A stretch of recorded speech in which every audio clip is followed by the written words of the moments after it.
Recognized. Thank you, Mr. Speaker.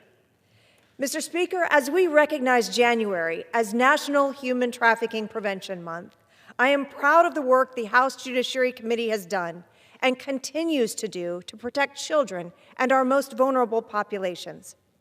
In the 118th Congress, the Subcommittee on Crime and Federal Government Surveillance held 2 hearings focused on human trafficking, child protection, and the identification of victims.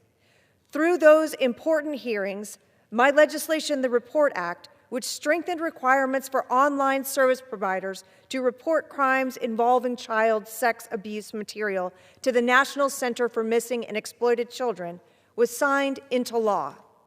I applaud Chairman Biggs for beginning the 119th Congress with our first subcommittee hearing, once again focused on protecting victims of online exploitation. Our work is far from over, which is why I look forward to passing the Combating Online Predators Act today. Mr. Speaker, the rise of sextortion against our nation's children is troubling. Sextortion is a form of exploitation that occurs when someone threatens to distribute another person's private, sensitive material unless that person complies with demands for additional sexual content, sexual favors, or money. Incidents of sextortion have increased dramatically in recent years. Cases reported in the United States increased from 13,842 in the first half of 2024 to 23,593 in the same period in 2025. This rapid growth is disturbing and it is unacceptable. Children are especially vulnerable to falling victim to sextortion, with boys aged 14 to 17 most often being targeted. Tragically, this exploitation has led some young people to take their own lives in an attempt to prevent their images from being shared with friends or family. Through this horrendous conduct, we have lost beautiful young lives, including Gavin Guffey from South Carolina, Bryce Tate from West Virginia, and many other children. I have also met with parents, including a mother from my home state of Florida, who shared the heartbreaking story of her son who fell victim to sextortion and later took his life.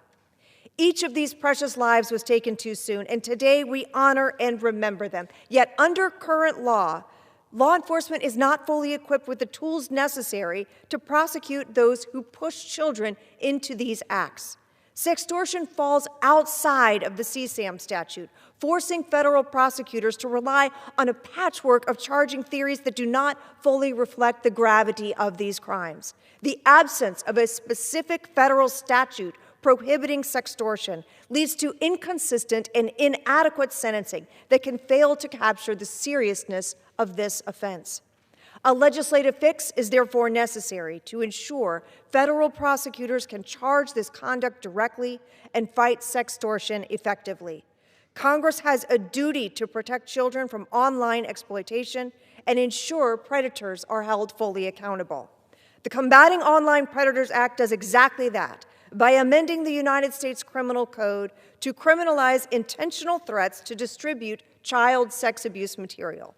No child should ever encounter these threats online, and no child should ever feel that the only way out is to end their own life. Predators must be stopped, and today Congress continues its work. By passing the Combating Online Predators Act, we strengthen our laws, we close a dangerous gap, and we send a clear message to predators everywhere. This conduct will not be tolerated. I urge my colleagues to support this legislation, and I reserve the balance of my time.